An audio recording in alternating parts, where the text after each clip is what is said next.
إن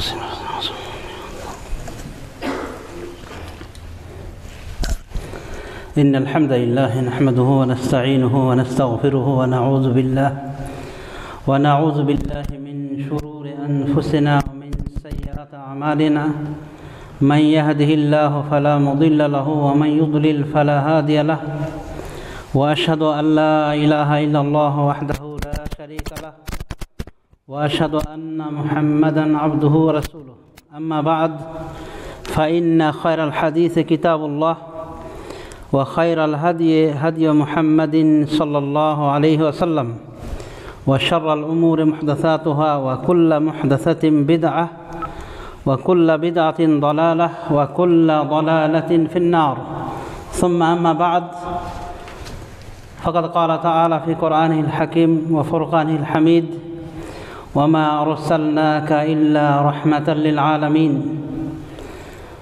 وقال تعالى أيضا قل إن كنتم تحبون الله فاتبعوني يحببكم الله ويغفر لكم ذنوبكم والله غفور رحيم وقال الرسول صلى الله عليه وسلم في حديثه الشريف لا تنزع الرحمة إلا من شقي وجاء في الحديث أن النبي صلى الله عليه وسلم قال ارحموا من في الأرض يرحمكم من في السماء وقال عليه الصلاة والسلام وإنما يرحم الله من عباده الرحماء أو كما قال النبي صلى الله عليه وسلم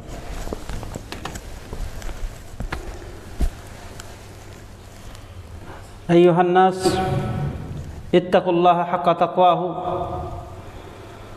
وتزودوا بهذه التقوى فإن هذه التقوى خير ما يدخره المرء ليوم القيامة وقال الله عز وجل وتزودوا فإن خير زاد التقوى وهي وصية الأولين والآخرين فقد قال تعالى في قرآنه الحكيم أيضا ولقد وصينا الذين أوتوا الكتاب من قبلكم وإياكم أن اتقوا الله فيا عباد الله اتقوه في السر والعلن وراقبوه حق المراقبة فإنكم ملاقوه عن قريب وفقنا الله جميعا لتقواه ومن العمل ما يرضاه আলহামদুলিল্লাহ সমস্ত প্রশংসা গুণগান সেই মহান রব্বুল আলমীর জন্য নিবেদন করি যে রব্বুল আলমিন আমাদেরকে অত্র মাহতি জুমায় উপস্থিত হওয়া তৌফিক দান করেছেন। দরুদ এবং সালাম অবতীর্ণ হোক সেই মুক্তির দূত রাসূল আকরাম মুহাম্মদ মুস্তাফা আহমদ মুজতবা সাল্লাল্লাহু আলাইহি ওয়াসাল্লামের প্রতি আল্লাহুম্মা সাল্লি ওয়া সাল্লিম ওয়া বারিক আলাইহি। সমেত শুধু আজকে আমরা সেই মহামানব রাসূলুল্লাহ সাল্লাল্লাহু আলাইহি ওয়াসাল্লামের কিছু জীবন চরিত্র নিয়ে আলোকপাত করব। আমা তাওফীকুনা ইল্লা বিল্লাহ। মহান রব্বুল আলামিনের প্রশংসা সার্টিফাইয়ের পর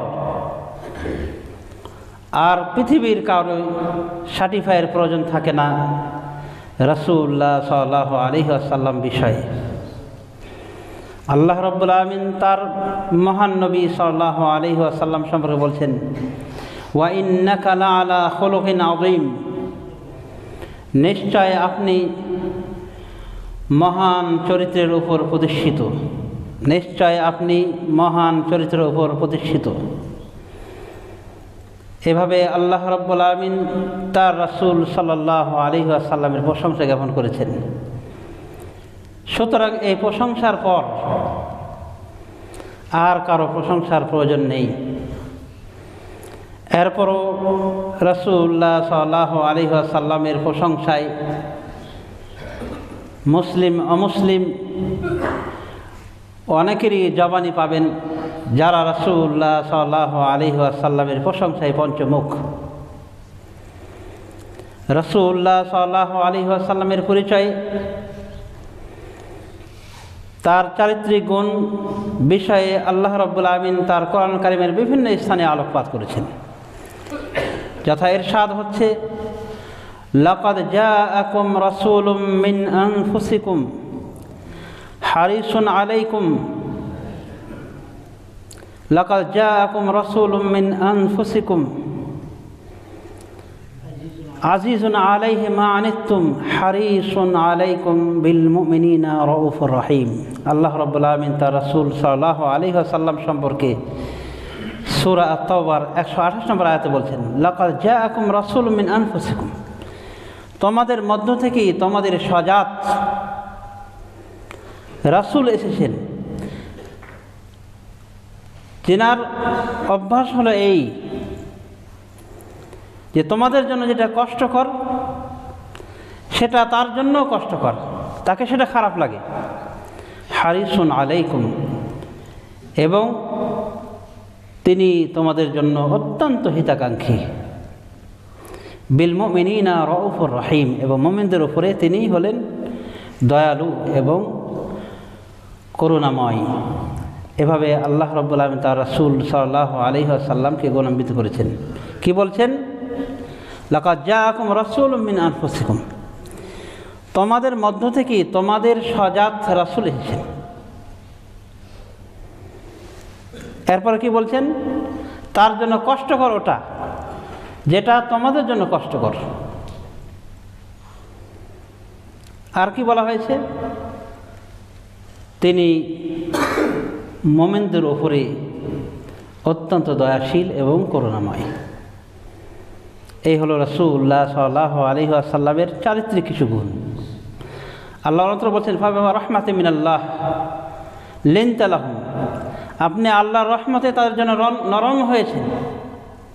ওয়ালাউ কুনতা ফাদদান গালিযাল কলবি লানফাদ্দু মিন হাওলিক, যদি আপনি ফাদদান কঠোর হতেন, গালিযাল কলব কঠোর হৃদয়ের হতেন, লানফাদ্দু মিন হাওলিক তাহলে ওরা চতুর্পাশ থেকে ভেগে যেত, তাহলে ওরা আপনার চতুর্পাশ থেকে ভেগে যেত।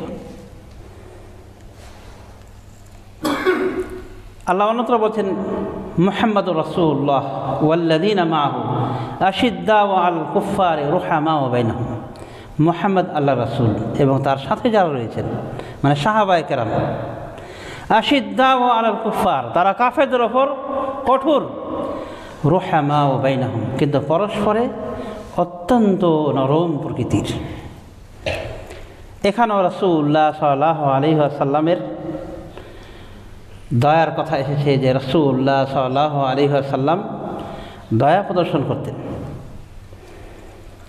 এবং অন্যত্র আল্লাহ রাব্বুল আলামিন তার রাসূল সাল্লাল্লাহু আলাইহি ওয়াসাল্লামকে বিশ্ববাসীর জন্য রহমত হিসেবে ঘোষণা দিয়েছেন, ওয়ামা আরসালনাকা ইল্লা রাহমাতাল লিল আলামিন, আমি আপনাকে বিশ্ববাসীর জন্য রহমত স্বরূপ প্রেরণ করেছি। রহমত এখানে বলা হয়েছে বিশ্ববাসীর জন্য রহমত, খাস করে বলা হয়নি যে মানুষদের জন্য রহমত বা মুসলমানদের জন্য রহমত, বরং বলা হয়েছে বিশ্ববাসী, এই বিশ্বের বুকে যত কিছু বিচরণ করছে সবার জন্য রহমত।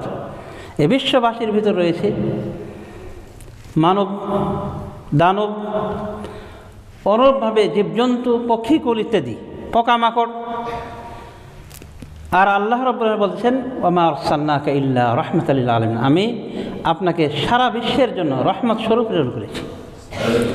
সুতরাং তিনি সবার জন্য রহমত, সারা বিশ্ববাসীর জন্য রহমত, মুসলিমের জন্য রহমত, কাফের জন্য রহমত, জীবজন্তুর জন্য রহমত, পক্ষীকুলের জন্য রহমত। সমেত শুধু তিনি যে আসলেই রহমত, এ মর্মে একাধিক নজির আমরা উপস্থাপন করতে পারি যে রাসূলুল্লাহ সাল্লাল্লাহু আলাইহি ওয়াসাল্লাম আসলেই রহমত ছিলেন। মুসলিম শরীফে হাদিসে রয়েছে, রাসূলুল্লাহ সাল্লাল্লাহু আলাইহি ওয়াসাল্লামকে বলা হলো, ইয়া রাসূলুল্লাহ উদু আলাল মুশরিকিন, হে আল্লাহ রাসূল মুশরিকদের বিরুদ্ধে আপনি বদদুয়া করুন, মুশরিকদের বিরুদ্ধে আপনি বদদুয়া করুন। উত্তর আসলো, রাসূলুল্লাহ সাল্লাল্লাহু আলাইহি ওয়াসাল্লাম বলেন, ইন্নী মা আমনি লাম উবআস লাআনান, আমি মানুষকে অভিশাপ দানকারী হিসেবে প্রেরিত হয়নি, ইন্নামা বুইসতু রাহমাতান, আমি মানুষের নিকটে প্রেরিত হয়েছি রহমত স্বরূপ। তার মানে সাহাবায়ে কেরাম বলেন যে আপনি বদদুয়া করেন মুশরিকদের বিরুদ্ধে। রাসূলুল্লাহ সাল্লাল্লাহু আলাইহি ওয়াসাল্লাম উত্তরে কি বললেন? যে আমি এভাবে লানতকারী অভিশাপকারী হিসেবে প্রেরিত হয়নি, মানে আমার কাজ এটা নয় যে আমি মানুষের উপর লানত গজব ডাকব। ওয়াইন্নামা বুইসতু রাহমা, আমি রহমত হিসেবে প্রেরিত হয়েছি। মুসলিম শরীফের হাদিস। তাহলে আমরা দেখতে পেলাম যে মুশরিকদের জন্য রাসূলুল্লাহ সাল্লাল্লাহু আলাইহি ওয়াসাল্লাম রহমত। ইবনে আব্বাস রাদিয়াল্লাহু তাআলা আনহু বলছেন যে রাসূলুল্লাহ সাল্লাল্লাহু আলাইহি ওয়াসাল্লাম সারা বিশ্ববাসীর জন্য রহমত কীভাবে হলেন। তিনি বলছেন যারা মুসলিম তাদের জন্য রহমত এজন্য যে তারা রাসূলুল্লাহ সাল্লাল্লাহু আলাইহি ওয়াসাল্লামের মাধ্যমে ইহকাল পরকালে সুখ শান্তি পায়। মানে ইহকাল পরকালে রাসূলুল্লাহ সাল্লাল্লাহু আলাইহি ওয়াসাল্লাম তাদের জন্য রহমত, মানে ইহকাল পরকালের সুখ তার মাধ্যমে পেয়েছে, মুসলিমগণ পেয়ে থাকে। আর একজন কাফেরের জন্য রহমত এজন্যে যে একজন কাফের যদি রাসূলুল্লাহ সাল্লাল্লাহু আলাইহি ওয়াসাল্লামকে না মান্য করে, নাও মানে, তবু আল্লাহ রাব্বুল আলামিন এজন্য তাকে গজব দিয়ে ধ্বংস করবে না এই দুনিয়াতে, ওইভাবে যেভাবে বিগত কওমগুলিকে ধ্বংস করেছিলেন। যেমন নূহের কওমকে মহাপ্লাবন দিয়ে ধ্বংস করেছেন, ফেরাউনকে তার দলবল সহ ডুবিয়ে মেরেছেন। এভাবে প্রত্যেক অবাধ্য জাতিকে আল্লাহ রাব্বুল আলামিন ধ্বংস করেছেন তাদের নবীর বিরুদ্ধাচরণ করার কারণে। কিন্তু আল্লাহ নবী সাল্লাল্লাহু আলাইহি ওয়াসাল্লাম যেহেতু রহমত, এজন্য তার বিরোধিতা করেও শত্রুকে আল্লাহ রাব্বুল আলামিন ওই জাতীয় বালা মুসিবত দিয়ে, ওই জাতীয় গজব দিয়ে আক্রান্ত করবেন না। পূর্বের যুগের অবাধ্য জাতিকে চেহারা বিকৃত করার মাধ্যমে শাস্তি দিয়েছিলেন। যেমন ইহুদিদেরকে শাস্তি দিয়েছিলেন, শনিবারে তাদের পবিত্র দিন ছিল, এই শনিবারে মৎস্য শিকার নিষেধ ছিল, কিন্তু এই মৎস্য শিকার তারা করেছিল। তো আল্লাহ রাব্বুল আলামিন তাদেরকে শাস্তি দিয়েছিলেন, তাদেরকে বাঁদরে পরিণত করেছিলেন। অন্যত্র আল্লাহ বলেন তাদেরকে বাঁদর এবং শূকরে পরিণত করেছিলেন।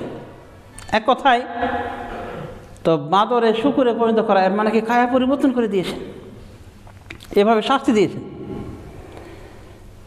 অনুরূপভাবে খাস, তার মানে জমি ধসের মাধ্যমে শাস্তি দিয়েছেন কারণকে, যার ঘটনা আপনারা শুনেছেন ইতিপূর্বে, যে আল্লাহ রাব্বুল আলামিন তাকে ধ্বংস করেছেন। ফাখাসাফনা বিহি ওয়া বিদারিল আরদ, আল্লাহ বলছেন এই কারণকে এবং কারণের বাড়ি টাড়ি সব সহকে আমি জমির নিচে তলিয়ে দিয়েছি। তাহলে খাস মানে জমি ধসের শাস্তি দিয়েছেন, ভূগর্ভে জিন্দা পুঁতে দিয়েছেন। কিন্তু আল্লাহ রাব্বুল আলামিন তার রাসূল সাল্লাল্লাহু আলাইহি ওয়াসাল্লামের এই উম্মতের কাউকে তার অবাধ্যতা করলেও তাকে এই জাতীয় শাস্তি দেন না। সেই হিসেবে রাসূলুল্লাহ সাল্লাল্লাহু আলাইহি ওয়াসাল্লাম একজন কাফেরের জন্য রহমতে পরিণত হয়ে গিয়েছেন। এভাবে ইবনে আব্বাস রাদিয়াল্লাহু তাআলা আনহু বর্ণনা করেছেন তাবরানী শরীফে, তার এই তাফসীরটি এসেছে। সমাজে শুধু রাসূলুল্লাহ সাল্লাল্লাহু আলাইহি ওয়াসাল্লাম সম্পর্কে আল্লাহ যা বলেছেন সেটাই যথেষ্ট, অন্যের সার্টিফাইয়ের প্রয়োজন ছিল না। কিন্তু এরপরও দেখবেন যে রাসূলুল্লাহ সাল্লাল্লাহু আলাইহি ওয়াসাল্লামের সার্টিফাই, তার প্রশংসায় মুসলিমরা তো রয়েছেনই, এমনকি কাফেররাও তাও পঞ্চমুখ। এই জন্য দেখবেন একজন বিধর্মী দ্য 100 নামক একটি কিতাব রচনা করেন, মানে 100 জন মনীষীদের জীবনী রচনা করতে গিয়ে, মানে 100 জন বড় বড় বিদ্বান, বড় বড় পণ্ডিত তাদের জীবনী লিখতে গিয়ে রাসূলুল্লাহ সাল্লাল্লাহু আলাইহি ওয়াসাল্লামের নামটি সর্বপ্রথম এনেছেন। অথচ সে খ্রিস্টান ছিল। তাকে বলা হয়েছিল যে আপনি খ্রিস্টান, আপনার তো উচিত ছিল ঈসার নাম দেওয়া প্রথমে, আপনি মুহাম্মদের নাম কেন দিলেন? তখন উনি বলেছেন আমার বিচারে আমি সবার জীবনে খতিয়ে দেখেছি, তাতে আমি মুহাম্মদ সাল্লাল্লাহু আলাইহি ওয়াসাল্লামের মতো পূর্ণাঙ্গ কোনো ব্যক্তিত্ব আমি পাইনি। সেই জন্যে আমি এই 100 জনের সর্বপ্রথমে তাকে স্থান দিয়েছি। তাহলে দেখা যাচ্ছে ইনসাফ প্রিয় কাফের মুশরিকরা পর্যন্ত রাসূলুল্লাহ সাল্লাল্লাহু আলাইহি ওয়াসাল্লামের প্রশংসা করেছেন। আসলে রাসূলুল্লাহ সাল্লাল্লাহু আলাইহি ওয়াসাল্লাম মহাপ্রশংসিত, তিনি একজন মহামানব, তার সর্বাধিক কমপ্লিট, এবং তিনি বিশ্ববাসীর জন্য রহমত। তার উদাহরণ আমরা একাধিক পেশ করতে পারি। একটা উদাহরণ আপনারা শুনলেন যে রাসূলুল্লাহ সাল্লাল্লাহু আলাইহি ওয়াসাল্লামকে বলা হলো মুশরিকদের বিরুদ্ধে বদদোয়া করেন। তিনি কি বললেন যে আমি মানুষকে অভিশাপকারী হিসেবে প্রেরিত হয়নি, বরং আমি রহমত স্বরূপ প্রেরিত হয়েছি। সমেত শুধু রাসূলুল্লাহ সাল্লাল্লাহু আলাইহি ওয়াসাল্লামের এই রহমত বাচ্চাদের প্রতিও বিস্তারিত হয়েছে, প্রলম্বিত হয়েছে। রাসূলুল্লাহ সাল্লাল্লাহু আলাইহি ওয়াসাল্লাম বাচ্চাদেরকে আদর করতেন। একজন এসে বলেন, একজন বেদুইন এসে বললেন, আনতুম তুকাব্বিলুনা সিবয়ানাকুম নাহনু লা নুকাব্বিলুহুম। আপনারা বাচ্চাদেরকে চুম্বন করেন মানে আদর করে, আমরা তো এটা করি না। তো রাসূলুল্লাহ সাল্লাল্লাহু আলাইহি ওয়াসাল্লাম বললেন, আওয়া আমলিকু লাকা আন নাযা মিন কলবিকা রাহমা। আল্লাহ যদি তোমার হৃদয় থেকে রহমতকে ছিনিয়ে নেন, তাহলে কি আমি তোমাকে রহমত ফিরিয়ে দেওয়ার মালিক? তার মানে তোমার হৃদয়টা রহমত শূন্য, তুমি তোমার বাচ্চাদেরকে তুমি চুম্বন করো না। এটার অর্থ হলো তোমার হৃদয়ে রহমত নাই। তো আমি কি এই রহমতের মালিক? আল্লাহ যদি তোমার হৃদয়ে রহমত না রাখেন, দয়া না রাখেন, আমি কি পারবো? তাহলে দেখা গিয়েছে রাসূলুল্লাহ সাল্লাল্লাহু আলাইহি ওয়াসাল্লাম বাচ্চাদেরকে আদর স্নেহ ভরে তাদেরকে চুম্বন করতেন। হাসান হোসেনকে তিনি চুম্বন করতেন। এমনকি নাতিদেরকে এত ভালোবাসতেন যে রাসূলুল্লাহ সাল্লাল্লাহু আলাইহি ওয়াসাল্লাম একদিনের ঘটনা, উনি সেজদারত অবস্থায় রয়েছেন, হাসান কিংবা হোসেন এসে কাঁধে চড়ে বসেছে। রাসূলুল্লাহ সাল্লাল্লাহু আলাইহি ওয়াসাল্লাম সেজদা থেকে উঠছেন না। সাহাবায়ে কেরাম ভয় পেয়ে গেলেন যে কী হলো, এত লম্বা সেজদা। এর মধ্যে এক সাহাবী একটু মাথা উঁচু করে দেখেন যে তার এক নাতি তার কাঁধে চড়ে রয়েছে। এরপরে রাসূলুল্লাহ সাল্লাল্লাহু আলাইহি ওয়াসাল্লাম যথানিয়মে সালাম ফিরলেন। সাহাবায়ে কেরাম বলেন, ইয়া রাসূলুল্লাহ, আমরা ভয় পেয়ে গেছিলাম যে হয়তো কিছু হয়ে গেছে আপনার, বা ওহী হচ্ছে। তখন রাসূলুল্লাহ সাল্লাল্লাহু আলাইহি ওয়াসাল্লাম বললেন যে এমন কিছুই না, কোনোটাই হয়নি, বরং আমার এই সন্তান, নাতিকে সন্তান বলেছেন, আমরা বাঙালিরা বলি ভাই। তিনি বলেছেন আমার এই সন্তান আমার পৃষ্ঠে আরোহণ করেছিল, সুতরাং আমি তার জন্য তাড়াহুড়া করা পছন্দ করিনি, মানে বসে একটু আরাম করুক। সুবহানাল্লাহ। রাসূলুল্লাহ সাল্লাল্লাহু আলাইহি ওয়াসাল্লাম সে বিশ্ব নবী হযরত মুহাম্মদ মুস্তাফা আহমদ মুস্তাফা, রাষ্ট্রনায়ক, সাইয়্যিদুল খালক আজমাইন, সৃষ্টির সেরা মহামানব, কীভাবে দেখেন নাতিকে আদর করছেন, যে নাতির জন্যে বাহন হয়েছেন, ঘোড়া হয়েছেন। তো এই ছিল রাসূলুল্লাহ সাল্লাল্লাহু আলাইহি ওয়াসাল্লামের কমলতার দিক। সহিহ হাদিসে হয়েছে। আরও এসে রাসূলুল্লাহ সাল্লাল্লাহু আলাইহি ওয়াসাল্লাম উমামা তার নাতিন, তাকে উনি কাঁধে নিয়ে নামাজ পড়তেন। যখন উনি সেজদা যেতেন তখন তাকে নামাই দিতেন, আস্তে করে নামাই দিয়ে আবার যখন খাড়া হতেন, কিয়াম করতেন, দাঁড়িয়ে যেতেন, তখন আবার তাকে কাঁধে নিয়ে নিতেন। কত আদর করেছেন। আমরা নানা হওয়ার পরে এরকম আদর অনেকেই করিনি, কিন্তু দেখেন রাসূলুল্লাহ সাল্লাল্লাহু আলাইহি ওয়াসাল্লাম বাচ্চাদের কীভাবে আদর করতেন। তিনি মদিনায় গেলে সফর থেকে বাচ্চারা তাকে রিসিপশনের জন্য এগিয়ে আসত। রাসূলুল্লাহ সাল্লাল্লাহু আলাইহি ওয়াসাল্লাম তাদেরকে বাহনের সামনে পিছনে উঠিয়ে নিয়ে চলে যেতেন। এভাবে আদর করতেন রাসূলুল্লাহ সাল্লাল্লাহু আলাইহি ওয়াসাল্লাম। বাচ্চাদের জন্য রহমত স্বরূপ ছিলেন। অনুভাবে রাসূলুল্লাহ সাল্লাল্লাহু আলাইহি ওয়াসাল্লাম তারপরে যদি দেখেন বিবিদের জন্য কীরকম ছিলেন, বিবিদের জন্য ছিলেন তিনি অত্যন্ত কোমল হৃদয়ের। হাদিসে রয়েছে রাসূলুল্লাহ সাল্লাল্লাহু আলাইহি ওয়াসাল্লাম কোনো দিন কোনো মহিলাকে, কোনো খাদেমকে প্রহার করেননি। তার মানে স্ত্রীকে কোনো দিন প্রহার করেননি। যদিও হালকা প্রহারের অবদ্ধতার কারণ অনুমোদন ইসলামে করেছে, কিন্তু রাসূলুল্লাহ সাল্লাল্লাহু আলাইহি ওয়াসাল্লাম তার চরিত্র এত মাধুর্যপূর্ণ ছিল যে তিনি কোনো দিন প্রহার করেন, তার কোনো বিবেকে প্রহার করেন, পক্ষান্তরে তাদেরকে আদর করেছেন এবং নজিরবিহীন আদর। সহিহ হাদিসে রয়েছে রাসূলুল্লাহ সাল্লাল্লাহু আলাইহি ওয়াসাল্লাম মা আয়েশাকে সফরে নিয়ে গিয়েছিলেন। সফরে যাওয়ার অবস্থায় সাহাবীদেরকে বললেন, তোমরা তাকাদ্দামু, তোমরা একটু বেড়ে যাও, মানে এগিয়ে যাও। ওরা যখন অনেক দূরে এগিয়ে চলে যায়, রাসূলুল্লাহ সাল্লাল্লাহু আলাইহি ওয়াসাল্লাম মা আয়েশাকে বলেন, তাআলাই উসাবিকুক, আয়েশা আসো তোমার সাথে প্রতিযোগিতা করি, মানে দৌড় প্রতিযোগিতা করি। ফাসাবাকানি ফাসাবাকতুহু, আয়েশা বলছেন যে রাসূল সাল্লাল্লাহু আলাইহি ওয়াসাল্লাম আমার সাথে প্রতিযোগিতা করলেন, কিন্তু আমি প্রতিযোগিতায় ফার্স্ট হয়ে গেলাম। মানে দৌড়ের প্রতিযোগিতায় কে ফার্স্ট হলেন? আয়েশা রাদিয়াল্লাহু তাআলা আনহা। এরপর আয়েশা রাদিয়াল্লাহু আনহা বলেন যে ওই সময় আমি পাতলা ছিলাম, শরীরে গোশত ধরেনি। অনেক দিন পর আবার সফরে বের হলেন আমাকে নিয়ে। এবারও সাহাবায়ে কেরামকে বলছেন তোমরা এগিয়ে যাও। ওনারা এগিয়ে গেলে এবার আয়েশাকে ডেকে বলছেন তাআলাই উসাবিকুক, আয়েশা আসো প্রতিযোগিতা করি, দৌড়ের প্রতিযোগিতা করি। দৌড়ের প্রতিযোগিতা করতে গিয়ে এবার মা আয়েশা বলছেন ফাসাবাকানি, আমার সাথে উনি প্রতিযোগিতা করে আমাকে উনি পরাজিত করলেন, উনি ফার্স্ট হয়ে গেলেন। এবার রাসূলুল্লাহ সাল্লাল্লাহু আলাইহি ওয়াসাল্লাম হাসতে হাসতে বললেন হাযিহি বিতিলকা, আয়েশা এইটা সেটার পরিবর্তে, মানে ওইবার তুমি আমাকে ফেলে গিয়েছিলে, তুমি ফার্স্ট হয়েছিলে, এবার আমি তোমাকে পরাজিত করলাম, মানে এটা ওটার পরিবর্তে। মা আয়েশা কিন্তু ওই ঘটনা ভুলেই গেছিলেন, অনেক দিনের ঘটনা। লক্ষ্য করে দেখেন রাসূলুল্লাহ সাল্লাল্লাহু আলাইহি ওয়াসাল্লাম তিনি এত মহামানব হওয়ার পরে স্ত্রীর সাথে কীরকম ব্যবহার করেছিলেন, দৌড়ের প্রতি শরীক হয়েছে। অবশ্য আমরা অনেকে মানে যখন শিক্ষা দীক্ষায় বড় বড় ডিগ্রিধারী হয় তখন এগুলো মনে করে যে এগুলো ঠিক না, স্ত্রীর সাথে গাম্ভীর্যতা বজায় রাখতে হবে। তো রাসূলুল্লাহ সাল্লাল্লাহু আলাইহি ওয়াসাল্লাম তিনি তো ইচ্ছা করলে পারতেন। অতএব রাসূলুল্লাহ সাল্লাল্লাহু আলাইহি ওয়াসাল্লামের আদর্শই আমার জন্য সবার জন্যে মাইল ফলক হিসেবে কাজ করবে।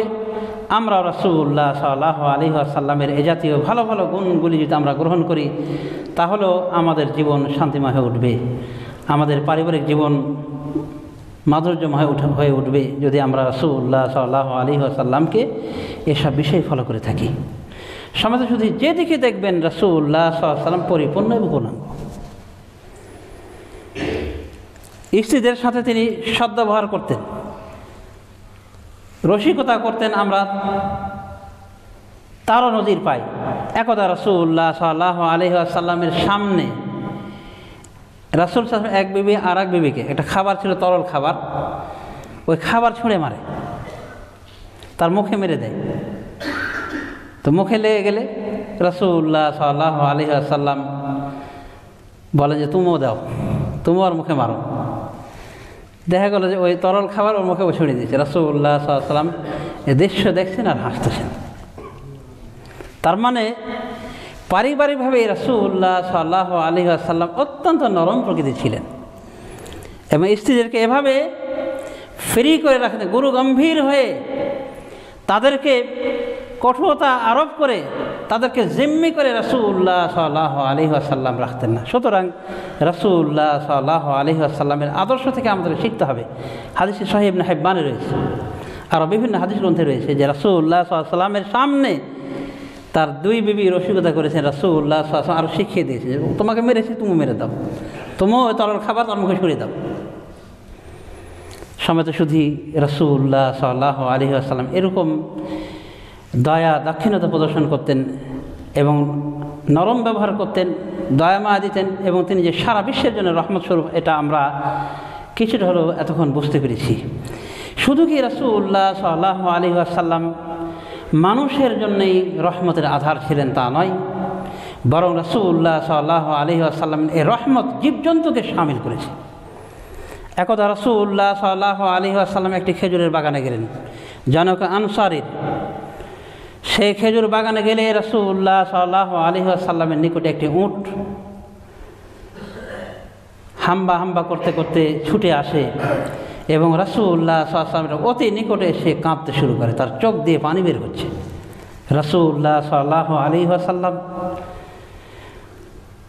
উটটির নাভি থেকে তার চূড়া পর্যন্ত নেড়ে দিলেন, মাসাহ করলেন, মানে আদর করলেন। আস্তে আস্তে এই আবলা জন্তু শান্ত হয়ে গেল। এরপরে রাসূলুল্লাহ সাল্লাল্লাহু আলাইহি ওয়াসাল্লাম বলেন যে উটটির মালিক কি? সরি উট নয়, এটা ঘোড়া ছিল। তো না, উটের কথাই বলা হয়েছে, জামাল বলা হয়েছে। তো এই জামালের মালিককে, মান সাহেব হাদাল জামাল? রাসূলুল্লাহ সাল্লাল্লাহু আলাইহি ওয়াসাল্লাম বললেন, এই উটের মালিককে, মালিকের খোঁজ নিলেন। উটের মালিক বেরিয়ে এলো, একজন যুবক, আনসারী যুবক। তিনি বললেন, আনা ইয়া রাসূলুল্লাহ, হে আল্লাহর রাসূল, আমি এই উটের মালিক। তখন রাসূলুল্লাহ সাল্লাল্লাহু আলাইহি ওয়াসাল্লাম বললেন, হে অমুক, তোমার বিরুদ্ধে এই উট আমার নিকটে নালিশ করেছে এই মর্মে যে ইন্নাকা তুজিউহু ওয়া তুযইবুহু। এর আগে বলেছেন, আফালা তাত্তাকিল্লাহা ফি হাযিহিল বাহাইমাল মুআজ্জামা আল্লাতী মাল্লাকাকা আল্লাহু ইয়াহা। হে অমুক, তুমি কি আল্লাহকে ভয় করবে না এই জীবজন্তুর ক্ষেত্রে? এই জীবজন্তুর ক্ষেত্রে যাদের মালিকানা তোমাকে দিয়েছেন আল্লাহ রাব্বুল আলামিন। এই মাত্র তোমার উট আমার নিকটে অভিযোগ করলো যে এই উটকে তুমি খাটাও, সীমাহীন পরিশ্রম করাও, অথচ তাকে ক্ষুধায় তাকে ছেড়ে রাখো, ক্ষুধার্ত অবস্থায় রাখো। ইন্নাকা তুজিউহু ওয়া তুযইবুহু, ও তোমার বিরুদ্ধে নালিশ করেছে যে তুমি একে কি করো, ক্ষুধায় রাখো, অথচ তাকে কষ্টসাধ্য কাজ তার উপর চাপিয়ে থাকো। তাহলে দেখেন রাসূলুল্লাহ সাল্লাল্লাহু আলাইহি ওয়াসাল্লাম করে জীবজন্তু পর্যন্ত বিচার প্রার্থী হয়েছে। এজন্য যে তার দয়া মায়া সম্পর্কে তাদেরও জ্ঞান ছিল যে তার নিকটে সুবিচার পাবে। আবলা জন্তু রাসূলুল্লাহ সাল্লাল্লাহু আলাইহি ওয়াসাল্লামের রহমত লাভে ধন্য হয়েছেন। সমাজে শুধু আরেকখান হাদিসে এসেছে, যার মাধ্যমে আর বুঝতে পারি যে রাসূলুল্লাহ সাল্লাল্লাহু আলাইহি ওয়াসাল্লাম পশু পক্ষীকুলের জন্য রহমত ছিলেন। একদা রাসূলুল্লাহ সাল্লাল্লাহু আলাইহি ওয়াসাল্লাম সাহাবায়ে কেরাম সহ যাচ্ছিলেন কোথাও। রাসূল সাল্লাল্লাহু আলাইহি ওয়াসাল্লাম একটু এগিয়ে যান, সামনে বেড়ে গেলে সাহাবায়ে কেরামের সামনে নজরে পড়ে একটি পাখি, লাল ঠোঁট বিশিষ্ট একটি পাখি, তার সাথে ছিল দুটি ছানা। এই ছানা দুটিকে সাহাবায়ে কেরাম নিয়ে চলে আসে। তো এই পাখির মা দৌড়ায় চলে আসে তাদের নিকটে এবং পাখা দিয়ে বাড়ি মারতেছে এবং ভীত সন্ত্রস্ত হয়ে গিয়েছে, মানে তার বাচ্চা নেওয়া হয়েছে। রাসূলুল্লাহ সাল্লাল্লাহু আলাইহি ওয়াসাল্লাম ফিরে এসে দেখেন এই পাখির অবস্থা। এই পাখি মোটেও ভয় করছে না, পাখি একবার ওদের সামনে পাখা দিয়ে কি পাখাগুলিকে নাড়াচাড়া করতেছে এবং ভীত সন্ত্রস্ত হয়ে রয়েছে। রাসূলুল্লাহ সাল্লাল্লাহু আলাইহি ওয়াসাল্লাম বুঝতে পারলেন, বললেন যে মান ফাজাহা লিহাযিহি ওয়ালাদিহা, কে এই পাখিটিকে তার বাচ্চা কেড়ে নিয়ে কষ্ট দিয়েছে, কে ভীত শঙ্কিত করেছে এই পাখিটিকে? সাহাবায়ে কেরাম বলেন, ইয়া রাসূলুল্লাহ, আমরাই ওর বাচ্চা নিয়েছিলাম। রাসূলুল্লাহ সাল্লাল্লাহু আলাইহি ওয়াসাল্লাম তখন বলেছিলেন, রুদ্দু ইলাইহা ওয়ালাদাহা, ওর নিকটে ওর বাচ্চাগুলিকে ফিরিয়ে দাও, ওর নিকটে ওর বাচ্চাগুলিকে ফিরিয়ে দাও। তাহলে দেখেন রাসূলুল্লাহ সাল্লাল্লাহু আলাইহি ওয়াসাল্লাম কীভাবে দয়া করলেন। আবু দাউদ শরীফের হাদিসে এভাবে এসেছে যে পাখির প্রতিও রাসূলুল্লাহ সাল্লাল্লাহু আলাইহি ওয়াসাল্লাম দয়া করেছেন। ওই হাদিসই রয়েছে যখন রাসূলুল্লাহ সাল্লাল্লাহু আলাইহি ওয়াসাল্লাম দেখলেন একটি পিপিলিকার এলাকা জ্বালিয়ে পুড়িয়ে দেওয়া হয়েছে। রাসূলুল্লাহ সাল্লাল্লাহু আলাইহি ওয়াসাল্লাম বললেন যে এই এলাকাটি কে জ্বালিয়েছে, এই পিঁপড়ার এলাকাকে? সাহাবায়ে কেরাম বলেন, ইয়া রাসূলুল্লাহ, আমরাই করেছিলাম। তখন রাসূলুল্লাহ সাল্লাল্লাহু আলাইহি ওয়াসাল্লাম তাদের ভুল ধরলেন, বলে যে না, এভাবে পিঁপড়াকে পোড়াতে হয় না, এভাবে পোড়াতে হয় না। একমাত্র এই আগুন দিয়ে সেই পোড়াবে যিনি এই আগুনের স্রষ্টা, অর্থাৎ আল্লাহ রাব্বুল আলামিন। এই কাজ তোমাদের কাজ না। তার মানে পৃথিবীর কোনো মানুষকে, কোনো জীবজন্তুকে, কোনো প্রাণধারীকে আগুন দিয়ে পুড়িয়ে মারার কোনো অধিকার এই ইসলাম শরীয়তে নাই। কিন্তু এরপর দেখবেন যে মুসলিম আজ রাসূলুল্লাহ সাল্লাল্লাহু আলাইহি ওয়াসাল্লামের আদর্শচ্যুত হয়ে আগুন দিয়ে পুড়িয়ে মারছে, আর অমুসলিম তো মারবে, এটাই স্বাভাবিক। সমাজে শুধু তাহলে আমরা বুঝতে পারলাম রাসূলুল্লাহ সাল্লাল্লাহু আলাইহি ওয়াসাল্লাম কীরকম দয়াশীল ছিলেন, কীরকম দয়া মায়া করতেন এবং বিশ্ববাসীর জন্য কীভাবে তিনি রহমত স্বরূপ প্রেরিত হয়েছেন আমরা লক্ষ্য করেছি। সুতরাং রাসূলুল্লাহ সাল্লাল্লাহু আলাইহি ওয়াসাল্লামের এই জীবন চরিত্র থেকে আমরা শিক্ষা গ্রহণ করব, আমাদের হৃদয়টাকেও নরম করার চেষ্টা করব। কঠোর হয়ে থাকলে আল্লাহকে দোয়া করব যে আল্লাহ এই হৃদয়টিকে আমাদের নরম করে দিন, যেন আমরা মানুষের সাথে নরমতা অবলম্বন করি, মানুষের সাথে কমল হৃদয় নিয়ে পেশ হই। আল্লাহ রাব্বুল আলামিন আমাদেরকে তৌফিক দান করুন।